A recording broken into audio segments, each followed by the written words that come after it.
Ads లేకుండా latest episode చూడండి. ఇదే కదా నీ కదా ముగింపు లేనిదై సదా సాగదా. యువరాజులాగా బతకాల్సిన నా బిడ్డని ఇలా అష్ట కష్టాలు పాలు చేసావేంటి తండ్రి? నిస్వార్థమెంత గొప్పదో వాడు చీమకు కూడా అపకారం చేసి ఎరుగడే, తెలిసి ఎవరికి ద్రోహం చేసి ఎరుగడే.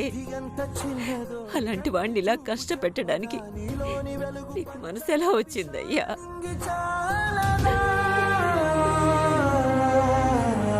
మనుష్యులందు నీ కదా మహర్షిలాగా సాగదా.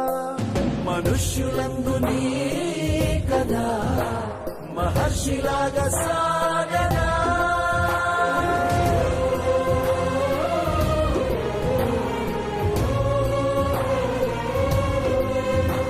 ఏంటమ్మా కన్నీళ్ళు? శ్రీరామచంద్రుడికి శ్రీకృష్ణుడికే ఈ కష్టాలు తప్పలేదమ్మా. వాళ్ళతో పోల్చుకుంటే నేనెంత? అయినా జమీందార్లకి మహారాజులాగా సుఖాలు పడ్డం వచ్చు, సామాన్యులాగా కష్టాలు పడ్డం తెలుసమ్మా. రెండిటినీ సమంగా అనుభవిస్తేనే మనిషి జీవితానికి అర్థం పరమార్థమమ్మా. కష్టాలు వచ్చినప్పుడు కృంగిపోవడం, సుఖాలు వచ్చినప్పుడు పొంగిపోవడం తెలియని మనిషేరా నిజమైన మనిషి. నువ్వు నా బిడ్డగా పుట్టడం నా అదృష్టంరా. నాకు చాలా గర్వంగా ఉందిరా, చాలా గర్వంగా ఉంది.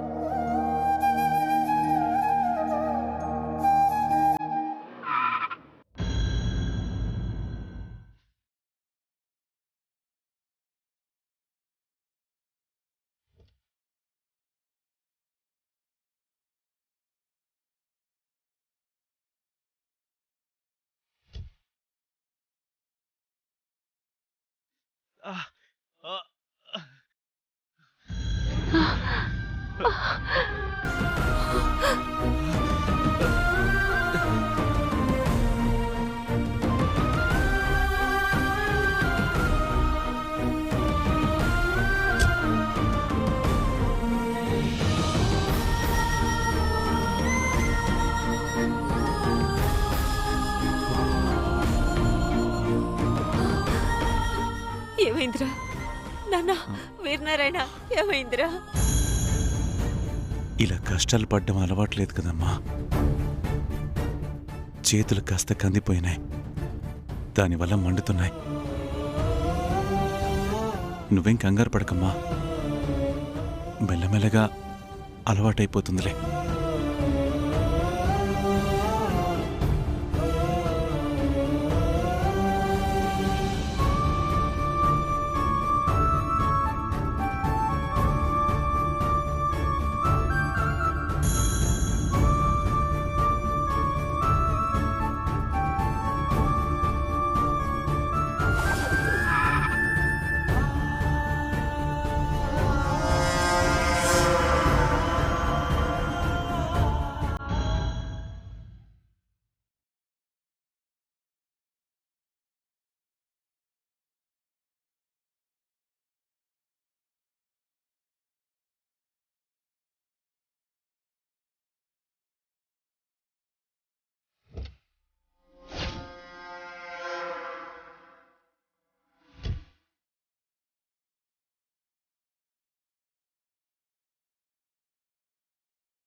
అక్క, ఏంటక్క ఇది?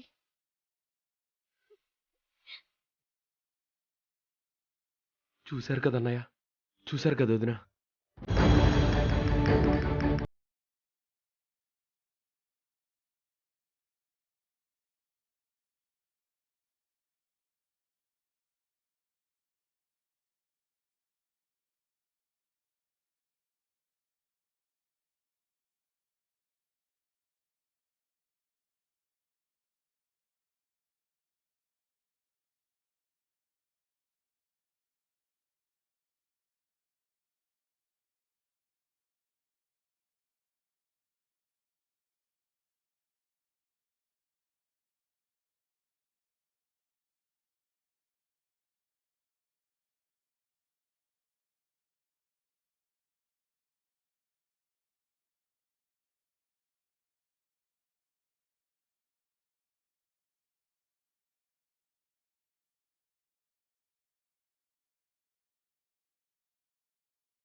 చిట్టమ్మా.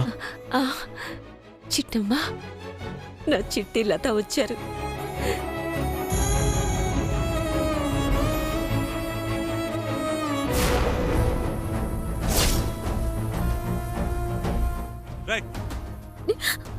నిన్న ఇక్కడికి రావద్దని చెప్తే ఇక్కడ జరిగిందంతా వీళ్ళందరికీ చెప్పి వీళ్ళని కూడా తీసుకొచ్చావా? అంటే వీళ్ళందరి ముందు నా పరువు తీయాలని కంకణం కట్టుకున్నావు కదా? బాబాయ్, పరమనేమి అనొద్దు బాబాయ్. అయినా నువ్వు వ్యవసాయం చేయడమేంటి బాబాయ్?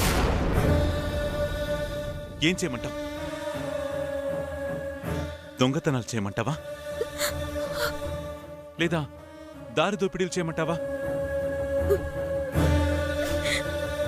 లేదా మీ అత్తగారిలాగా ఇంకెవరినన్నా మోసం చేసి ఆస్తులు లాక్కోమంటావా?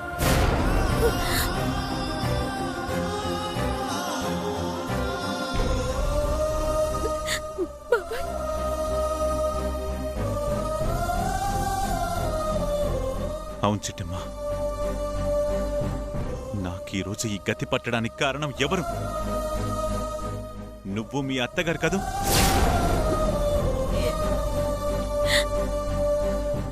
నువ్వు నా కూతురు లాంటి దానివని నమ్మినందుకు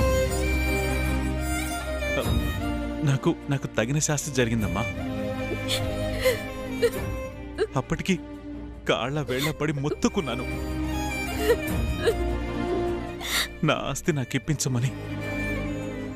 విన్నారా? చూడండి, మీ కన్నీళ్లు, మీ సానుభూతి, మీ సహాయ సహకారాలు ఇక్కడెవ్వరికీ అక్కర్లేదు. దయచేసి మీరంతా ఇక్కడి నుంచి వెళ్ళిపోండి.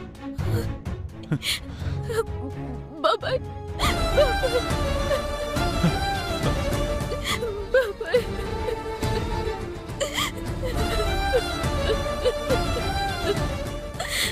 నన్ను క్షమించు బాబాయ్. నా కన్నీళ్లతో నీ పాదాలు కడిగిన నీ చేసిన పాపం పోదు బాబాయ్, పోదు.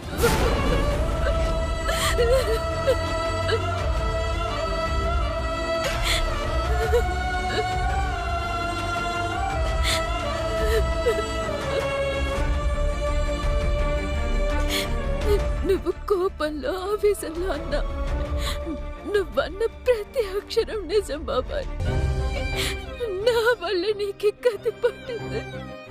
నన్ను క్షమించు బాబాయ్, నన్ను క్షమించు, నన్ను క్షమించు. లేదు బాబాయ్, నువ్వు నన్ను క్షమించానని చెప్పేదాకా నేను నీ పాదాలు వదలను బాబాయ్, వదలను, వదలను. చిట్టమ్మా, లేమ్మా. సార్, చిట్టమ్మ మనసేంటో, తన వ్యక్తిత్వం ఏంటో మీకు బాగా తెలుసు. కావాలని తనే తప్పు చేయదు, చేయలేదు కూడా సార్. అంతేకాదు, మిమ్మల్ని తన సొంత బాబాయ్ కన్నా ఎక్కువగా ప్రేమించింది కాబట్టే ప్రాణం పోయినా మీకు ద్రోహం చేయదు.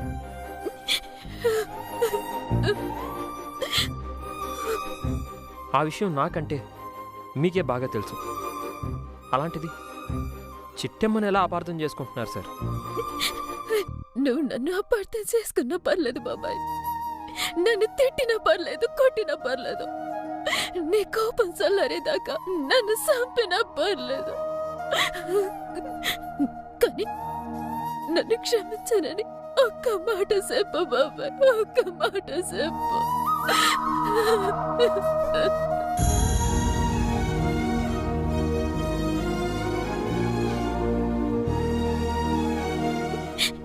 అమ్మా, చిట్టమ్మా, ముందు నువ్వు లేకు, లేమ్మా, లే.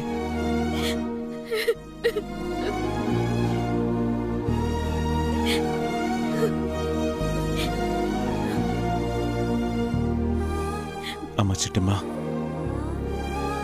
నా ఆస్తులన్నీ పోయాయన్న కోపంలో ఏ తప్పు చెయ్యను నిన్ను అనరాని మాటలన్నాను. ఐఎమ్ రియల్లీ సారీ అమ్మా. అచ్చా, నువ్వు నాకు క్షమాపణ చెప్పడం ఏంటి బాబాయ్? నువ్వే నన్ను క్షమించాలి బాబాయ్. మేమంతా ఉండగా నువ్వు ఇలా పొలంలో పనిచేయడం ఏంటి బాబాయ్? అవును బాబాయ్, నీ ఆస్తి పోయిందని నాతో ఒక్క మాట చెప్పుంటే మిమ్మల్ని నా కడుపు లైట్కొని చూసుకునేదాన్ని బాబాయ్.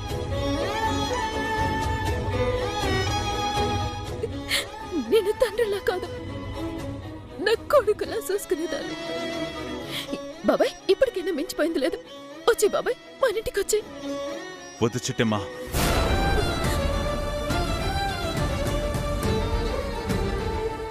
కొన్ని వందల కుటుంబాలకి అన్నం పెట్టిన కుటుంబంలో పుట్టాను.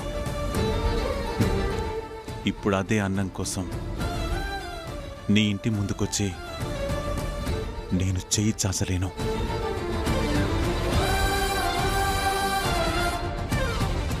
అలా చెయ్యి చాచిన రోజున నేను బ్రతికున్న చచ్చిన వాడితో సమానం. బాబాయ్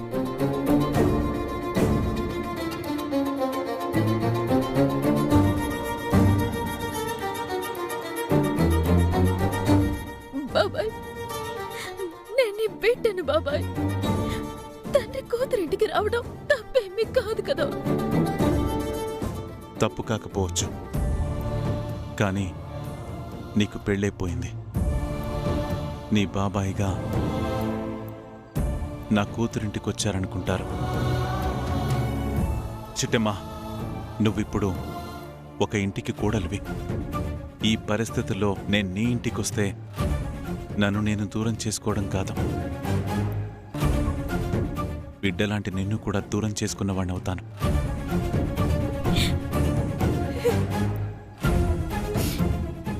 నా కంఠంలో ప్రాణం ఉండగా ఎవ్వరి ముందు చేయి చాచను, ఎవ్వరి మీద ఆధారపడి బ్రతకను. నన్ను నేను ఎలా పోషించుకోవాలో, నా తల్లిని ఎలా పోషించుకోవాలో నాకు బాగా తెలుసు.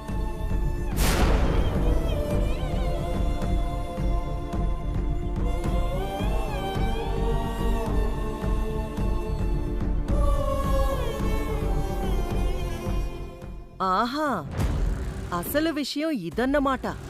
పాపం, మనం కొట్టిన దెబ్బకి వీరనారాయణగాడు ఆస్తులన్నీ పోగొట్టుకుని ఒక అనామకుళ్లాగా పొలంలో కూలి పని చేసుకుంటున్నాడన్నమాట. అందుకేనా మిఠాయి కొట్టు చిట్టమ్మగారు అంత కంగారుగా పరిగెత్తుకుంటూ వచ్చారు?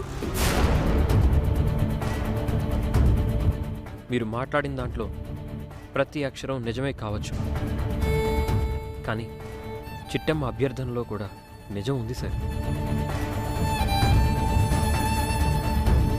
మీరిలా ఎవరు లేని వాళ్ళలాగా పొలాల్లో కష్టపడుతుంటే మేము చూస్తూ ఎలా ఉండగలం సార్?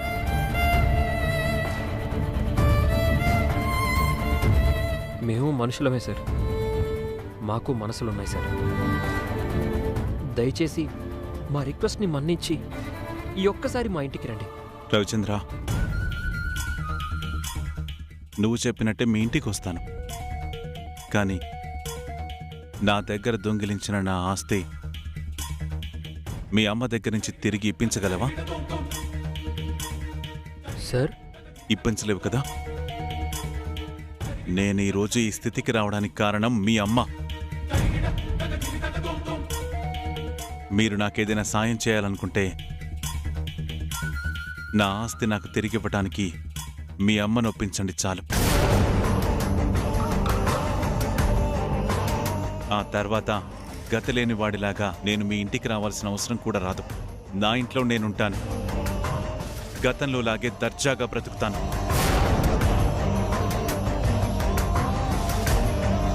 రవిచంద్ర, మీ అమ్మను ఒప్పించి నా ఆస్తి నాకు ఇప్పించగలవా? అర్థమైంది బాబాయ్. ఇప్పుడు మేం చేయాల్సింది నీ మీద జాలి చూపించడమో సానుభూతి చూపించడమో కాదు, పోయిన నీ ఆస్తి నీకు తిరిగి ఇప్పించడం. అట్టగే బాబాయ్, చేద్దాము. నీ ఆస్తి నీకు ఇప్పించిన రోజునే మళ్ళీ నేను నిన్ను కలుస్తాను. ఆ రోజు దగ్గరలోనే ఉంది బాబాయ్, అతి తొందరలోనే ఉంది.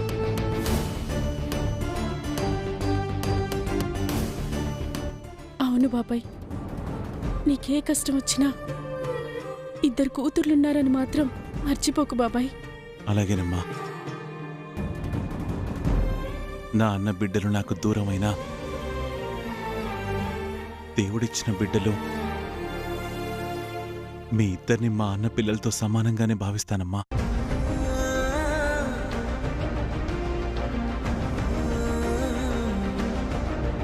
మీరెప్పటికీ సంతోషంగా బ్రతకాలి, ఆనందంగా జీవించాలి. అదే నా కోరిక.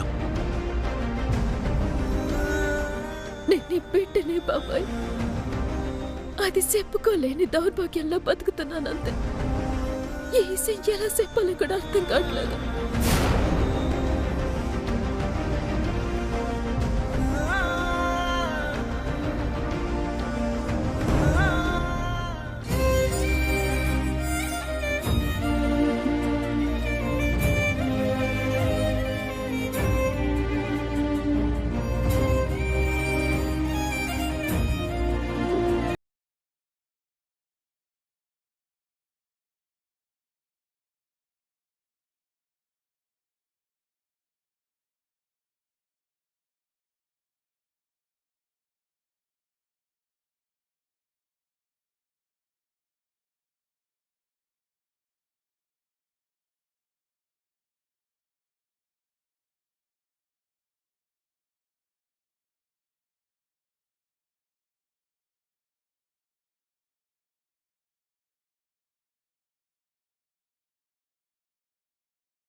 వెళుతాను.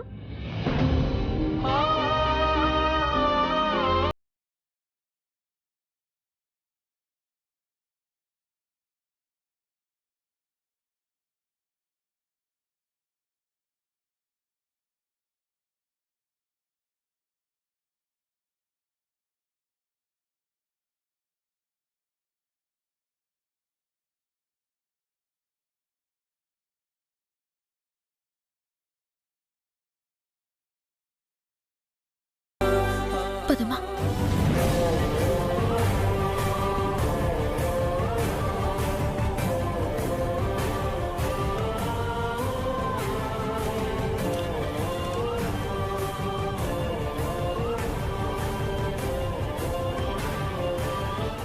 ఏంటమ్మా, నా దగ్గర ఆస్తి మొత్తం నొక్కేసి మళ్ళీ మీ వీరనారాయణ బాబాయ్కి తిరిగిస్తావా? అది ఈ జన్మకే కాదే, వచ్చే మరో జన్మకు కూడా జరగదు. అర్జెంటుగా పులిగాడికి ఫోన్ చేయాలి.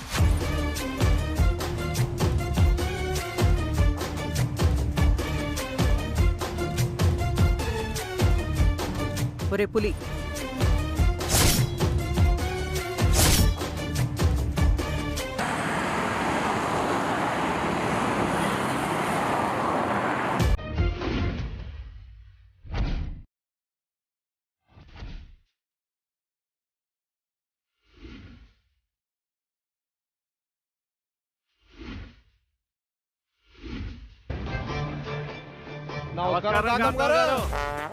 కారం కారం. ఏం తిన్నారండి? కొంప తీసి కారంగా తిన్నారా ఏంటి? కారం కారం అంటున్నారు. నీ బొందరా. అవును, మీరేంటి చెంబులు తీసుకొచ్చారు? ఉన్న పలంగా బయలుదేరి రమ్మన్నారు కదండి. మీరు ఫోన్ చేసిన టైంకి చెరువు కట్ట మీద బిజీగా ఉన్నామండి. దాంతో సెంబట్టుకొని పరిగెత్తుకుంటూ వచ్చేసాం. ఏడ్చారు దరిద్రులారా. నేనెంత ఉన్న పళంగా రమ్మంటే మాత్రం ఇలా చెంబులు పట్టుకొని వచ్చేస్తారా? నేను చెప్పినాను కదా బావ, కాంతమ్మ గారికి చెంబులంటే ఇష్టం ఉండదని. వెళ్ళి బకెట్ ఎత్తుకుందాం పద. రా ఆగరా కర్రీ సన్నాసి. రే, మీరు అర్జెంటుగా ఒక పని చెయ్యాలి. చెప్పండమ్మా, ఏడ్ చేయాలి? ఆ చిట్టమ్మని ఇంటి నుంచి వెళ్ళగొట్టాలి. దేనికమ్మా?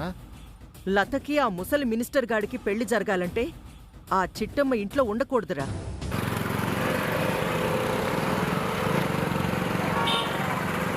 ఆ చిట్టమ్మ ఇంట్లో ఉండకూడదురా. నిజమేనండి, ఆ చిట్టమ్మ అసలే జగత్కంత్రి. అది ఇంట్లో ఉండగా మినిస్టర్ మనకి పప్పు భోజనం పెట్టడం ఏమో గాని ఆ చిట్టమ్మ ఆడికి దినం భోజనం పెట్టిచ్చేస్తది.